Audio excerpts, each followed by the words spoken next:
Welcome to the Catholic Sobriety Podcast, the go-to resource for women seeking to have a deeper understanding of the role alcohol plays in their lives. Women who are looking to drink less or not at all for any reason. I am your host, Christie Walker. I'm a wife, mom, and a joy-filled Catholic, and I am the Catholic Sobriety Coach, and I am so glad you're here. Today, I am going to make a bold claim, but I know you guys are up for it. I'm here to tell you that you can drink less through the holiday season. I'm going to tell you how you can do that and why it is the best season to start to drink less or not at all. And I know your brain is like, that is not going to work. That is impossible. That is highly improbable that I will be able to do that because, Christy, there are events, there are family situations where I feel like I need to numb out. There are trips, there are XYZ, whatever those things are for you, whatever those excuses are coming into your head right now. As I say the words, you can drink less or not at all this holiday season, write those down. Write all of that down because we're going to overcome your objections. And I'm going to tell you why this is the best time and how you can do it. So as we are heading into certain times of year, when I work with people and they're like, I really want to stop drinking, but I can't do it now because we have a vacation coming, or I have my brother's wedding, or I have this, or I have that, or I have this, or I have that. And then, of course, a big one is, but the holidays are coming. And I totally get it. You want everything to be perfectly aligned. You don't want to have anything that might trip you up. But I'm here to tell you that is the best time to make these changes. Because if you figure out and accomplish your goal of maintaining your desired level of sobriety, whether that's drinking a couple of drinks a week, or only on special occasions, or maybe eliminating alcohol altogether. If everything is easy and simple for you, then when you are faced with adversity, when you are faced with an event or a vacation or a holiday or your birthday, it is going to be so much harder to maintain your commitment to yourself. I'm here to tell you there is no perfect time to make these types of changes. There's just not. There's always going to be something that comes up. So you have to learn that when there are obstacles, that is just life. That is just what is going to happen. And that's what you are going to face as you make this a lifestyle change, a lifestyle choice. Now, the first thing I want to say is a lot of us will say, I will make that change in the new year. I'll make that change. I'll start fresh slate, and make those changes in the new year. But how long do your New Year's resolutions generally last? When we can make these changes now, before the holidays, before New Year, think about what the new year, new you is going to think waking up knowing that you've done the hard work before you toast the new year. And you can toast with non-alcoholic champagne. I did it last year and it was wonderful. That you is going to be so grateful for the work that you did all through the holidays to get her there so that she can start the new year not feeling bad about herself and having this list of changes that she needs to make, but knowing that you were able to make those changes ahead of time and your future self will thank you. You might be thinking, how am I going to do this?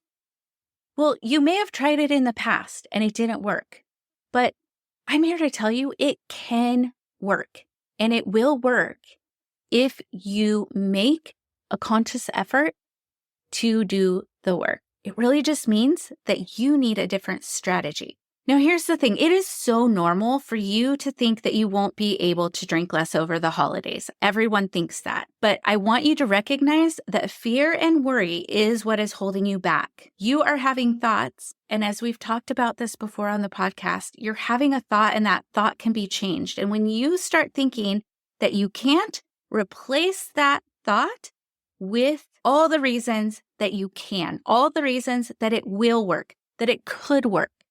I want you to really think about that. Shut off the lies, shut off the part of your thoughts that are saying, you can't do it, you have no willpower, it's going to be so hard, blah, blah, blah, blah, blah. And I want you to focus on and intentionally write down why it will work, why this time is different. What is different about you? What is different about your why this time?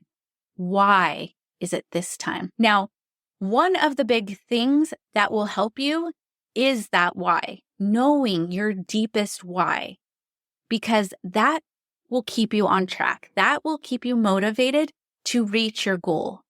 But how do you do that? I explain that in my free 5-day Sacred Sobriety Kickstart. So make sure you go to the link in my show notes and sign up for that.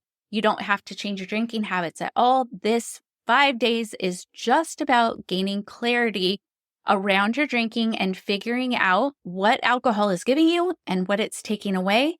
And this just kind of lays the foundation for the work that you're going to do later. So again, that's my 5-day Sacred Sobriety Kickstart. Sign up for that. You will learn how to find your deepest why. You'll figure out like writing a pros and cons list, how to recognize triggers and urges and avoid them, and a whole bunch of other stuff. 5 days packed full of goodness. So definitely grab that. Here's something else I do not recommend. Do not go back to past experiences to figure out if this is going to work this time, because that is not helpful. Just because something happened in the past doesn't mean that you're doomed to repeat it over and over. I'm sure you can think of lots of things that you had done in the past that you've been able to overcome, that you've been able to make healthier changes in, and you can do that with this as well. You have the freedom and ability to choose what you do each and every day. You have the freedom and ability to choose whether you pour yourself that glass of wine or whatever alcohol you like. You choose that. You are in control. Nobody is holding a gun to your head and making you do that. You can tell yourself no. So again, don't think about the past.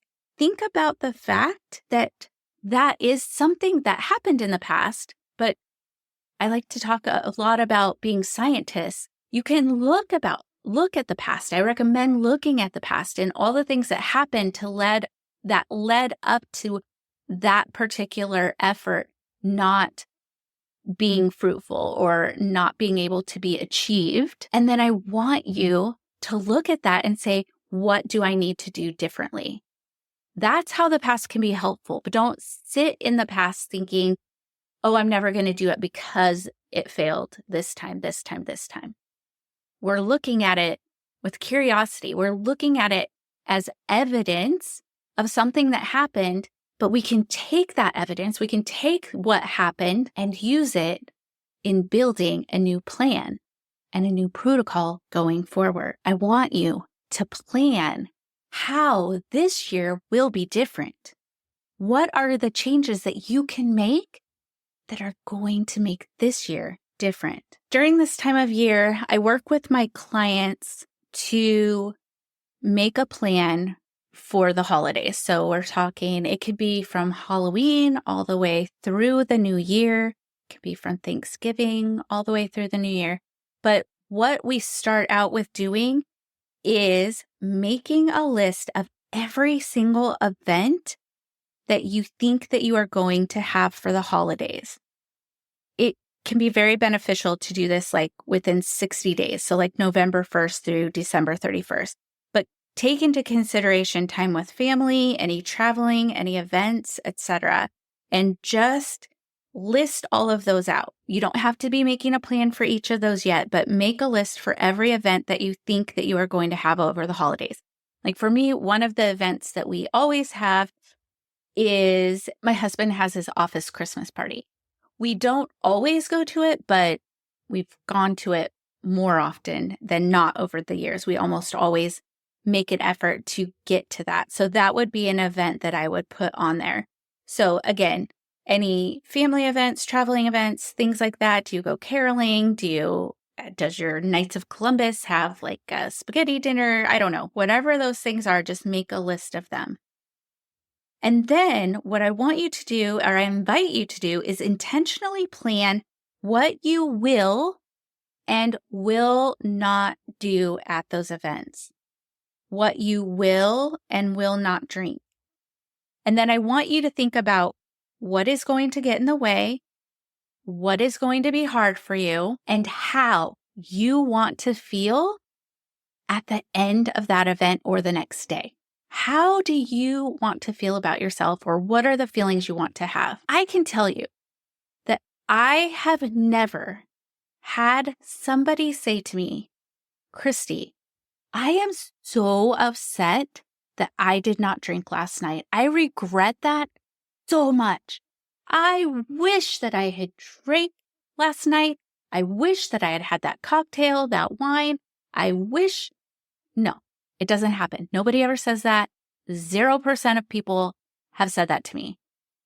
But I hear very often, I regretted that. I shouldn't have drank that much. I shouldn't have had that extra cocktail. I should not have gone to that event because I knew I was going to be tempted, and I gave in. I gave in because I didn't have my plan in place. So make a plan, stick to it, and think about how you want to feel after and how you want to talk to yourself after. Because when we have broken a promise to ourselves and we have given into an urge, often the enemy is at us and he's like, oh, look what you did. You did it again. And just like pokes at our wound, pokes. It makes us feel shame and terrible about what happened. But if you keep that commitment to yourself, you're just going to be so proud of you. So proud of you.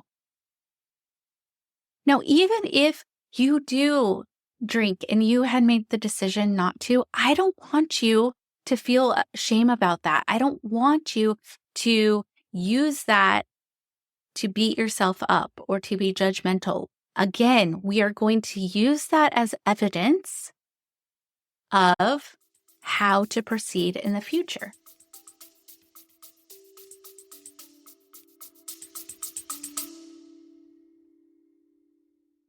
Right now, alcohol feels like the only way that you can cope with the stress of motherhood, social pressures, and maybe even fit in with your group of friends.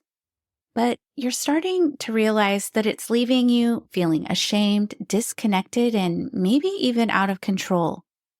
Imagine if you could wake up each morning feeling at peace and proud of the choices that you're making and free from the pressure to drink, whether that's at home or in social settings.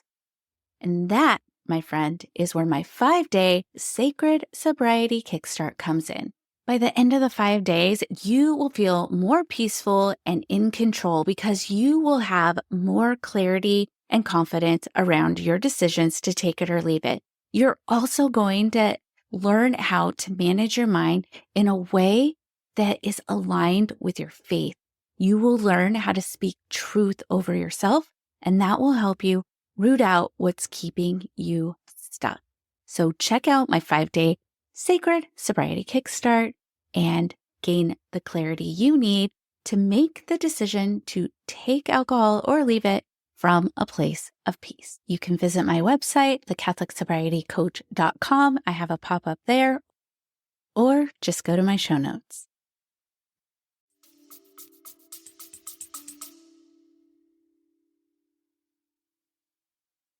And one of the first questions I want you to ask is, did I drink from a place of peace? Like, was I fine with it? Or was I reacting? Or was I trying to numb out? Or was I trying to cope? And that very first thing will give you clarity about what your level of sobriety is going to look like for you. If you went to that event and you had one glass of wine and you felt great about it, you felt fine about it, and you chose that with peace, even if you didn't plan for it, but you were like, no, you know what? I've been really good. I am going to do this, and I feel good about it because I'm only going to have one and it's going to be fine. And if you do that and you're good with it and it was from peace, that's great. That is a choice, and that's part of the process. But if you have that glass of wine and then you are beating yourself up the next day, or that one glass of wine led to 3 more, those are things to look at and consider. So again, we are going to the past not as proof for all the ways that you failed. Instead, you're going to examine the past with curiosity, be a detective, be a scientist, learn from it, and plan. Now, here's the great thing. The holidays are going to provide you with situations that aren't as common in other times of the year. You are going to learn how to handle those people who want to offer you hospitality and have a hard time taking no for an answer when you say no thank you. But you're going to learn how to just keep saying no thank you. Because again, they don't have to wake up with your choices.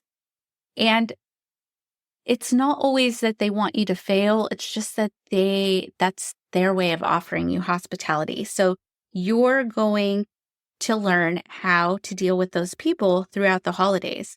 You're also going to learn how to be part of more drinking situations or situations where alcohol is present and learn how to resist that, because there's just a lot more of that happening during the holidays. And you're also going to learn how to reframe your brain around the idea that the holidays are made for overindulgence, right? Because as Catholics, we know that Advent is a time where we lay things down, where we detach from things so that we can make room for Christ. And we can't do that if we are constantly filling ourselves with food and drink and spending and all of these things that are distracting us from what the season really and truly is.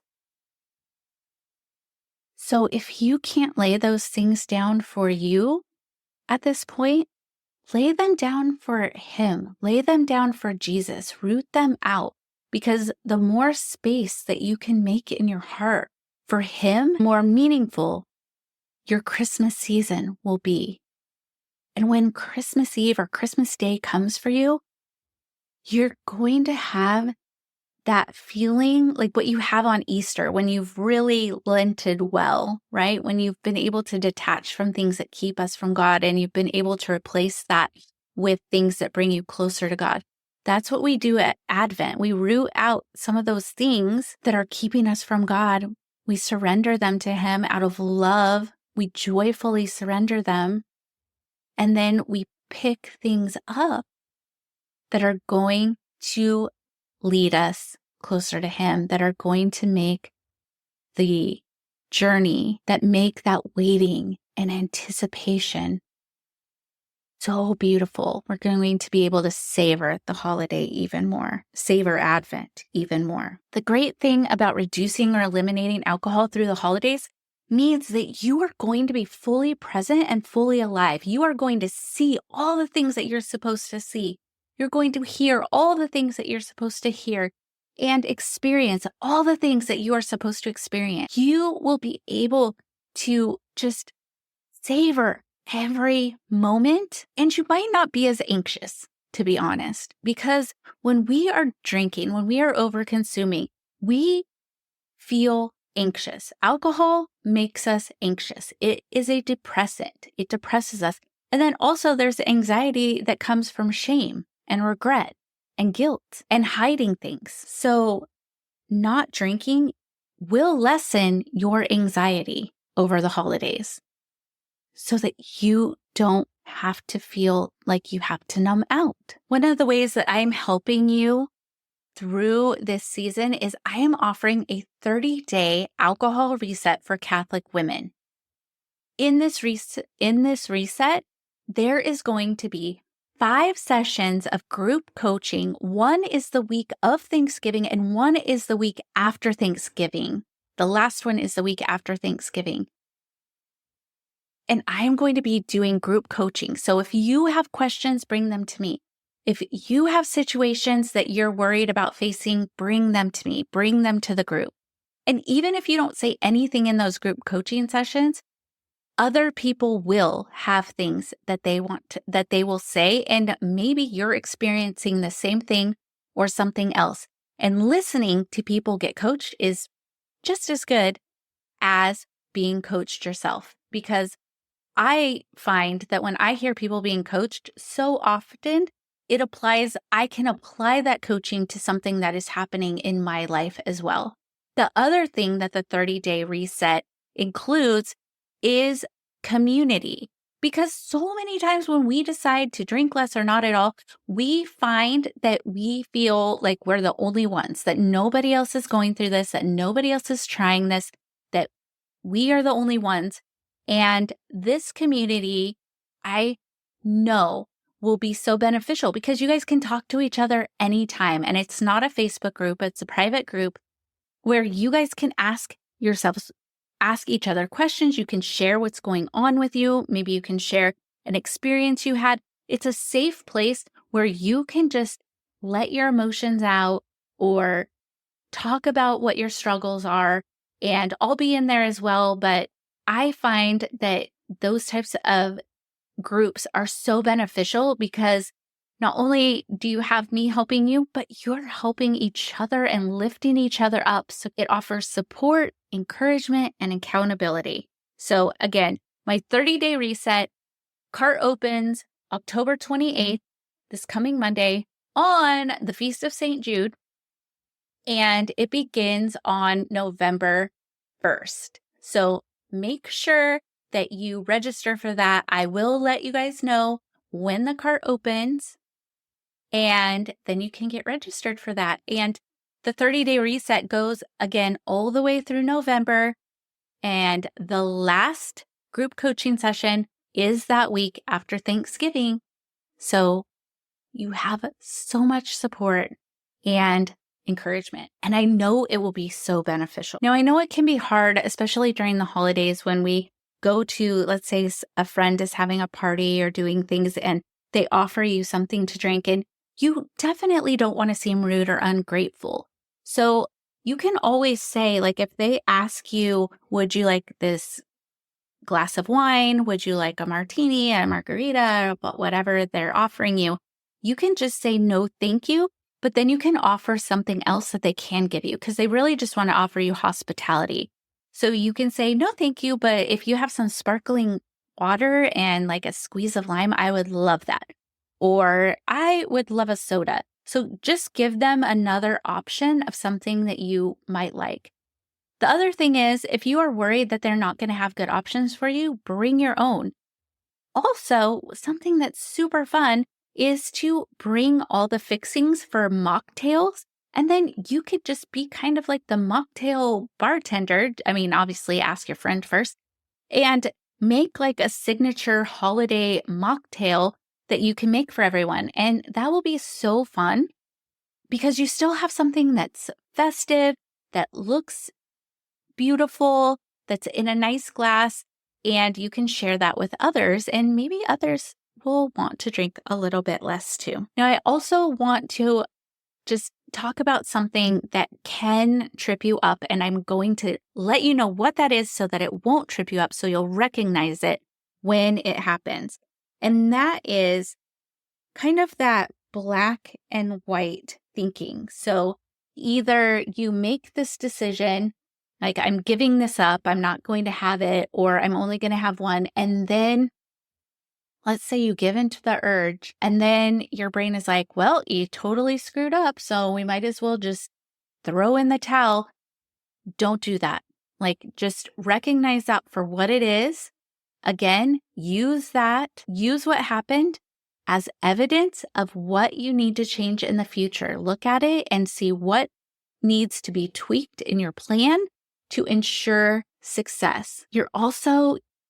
You may also be worried about what people are thinking about you, but I want to tell you that most often, almost always, nobody really cares what's in your glass. They just want you to have fun. And as I mentioned earlier, they don't have to live with your choices. You do.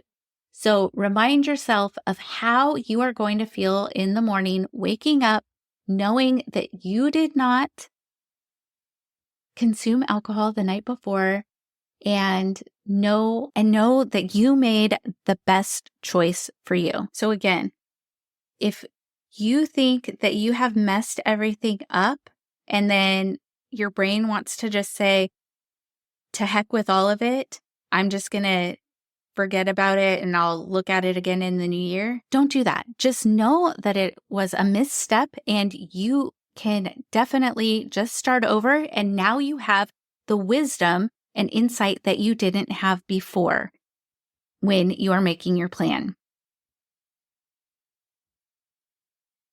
I keep saying plan. But honestly, this is what is going to save you. So when you have a plan, you are going to think about who is going to be there, what kind of things might trip you up.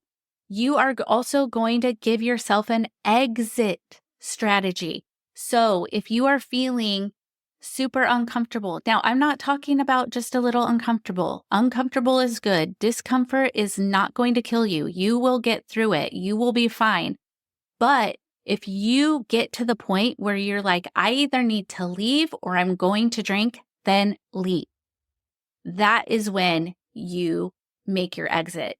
Set those boundaries, know what you're doing. If you're there with your husband or a friend, let them know, like, this is my plan and I need you to back me up and I need you to help me be accountable and stick with this plan, because I might not want to leave, but I know that if I really, really, really, really want this to work, I need to be strong and I need to stick to my plan. And my plan is, if I get to the point where I'm either going to drink or I need to leave, I'm going to leave. Now, if you can get through the holidays, maintaining your desired level of sobriety or finding out what that desired level of sobriety is, or even just decreasing the amount of alcohol you are consuming by at least 75%, you are going to be so happy and so proud of yourself. But to do that, you have to, first of all, let go of perfect time thinking. There is no perfect time. The perfect time is now, because this is when you want to do it, when you're motivated to do it. So seize the day and go for it. The other thing is to break that idea of missing out. You are not missing out. Let go of the fear of missing out and think about the joy of missing out. Think about all those things you are going to gain by letting that go, by setting that down. How is that going to be beneficial to you and your health? How is that going to benefit your family? How is that going to benefit your experiences? How is that going to make New Year's you so happy and excited and proud? And then the other thing is, don't go it alone. Grab one or two of your girlfriends and ask them if they want to do this as well, if they would like to reduce or eliminate their alcohol consumption. Get your own accountability group. Or, like I mentioned before, join my 30-day alcohol reset for Catholic women and get into that community of women working toward the same goal. Get coaching, get that group coaching. Have those people that you can bounce ideas off of, or ask questions to, or share experiences with, because they are going to understand where you're coming from, because they are going through it too. And then don't let other people's opinions or ideas or perspectives influence what you have resolved to do. This is a choice that you are making. This is a choice that is going to help you in the future, now and in the future. Don't give up. Do not give up. And if you think that maybe you don't want to do it right now, then don't. But I want you to ask yourself, what is continuing to drink costing you? What is it costing? If you drink through the holidays like you have continued to drink through the holidays in the past, what will it cost you? What will you feel in the new year? And if you say it's not costing you anything, then friend, you do whatever. But if it is costing you moments, if it is costing you peace, if it is costing you time, it is time to let it go. Set it down. Lay it down. And invite Jesus in. Invite him in to walk with you on this journey. You can do it. You can do it. I am rooting for you. And again, look for that cart to open on October 28th for my 30-day alcohol reset for Catholic women. Get into that group. Be part of the community. It is only $97. $97 for 30 days with group coaching, with weekly group coaching, with daily prompts, with a community of women working toward the same goal. I'm going to have some bonuses too that I'm including as well. So I'll have an episode that drops that day, letting you know this is happening. I will also be sending that information out to my list. So if you want to get on my email list, then sign up for my 5-day Sacred Sobriety Kickstart. You have nothing to lose with that. It's just going to get you some information and some clarity that is going to help you as you journey through the 30-day reset. So I hope to see you there. If you have any questions, feel free to contact me. You can find me on Instagram at the Catholic Sobriety Coach. You can go to my website, CatholicSobrietyCoach.com, or you can send me a text. In my show notes, there is a send a text link. The problem with that is that I cannot message you back, but I will get that question and maybe I'll include it in my podcast episode on Monday if I get it in time. So thank you so much for listening. Share this with a friend who it would benefit, and have a blessed day. Well, that does it for this episode of the Catholic Sobriety Podcast. I hope you enjoyed this episode, and I would invite you to share it with a friend who might also get value from it as well. And make sure you subscribe so you don't miss a thing. I am the Catholic Sobriety Coach, and if you would like to learn how to work with me or learn more about the coaching that I offer, visit my website, thecatholicsobrietycoach.com. Follow me on Instagram at the Catholic Sobriety Coach. I look forward to speaking to you next time. And remember, I am here for you. I am praying for you. You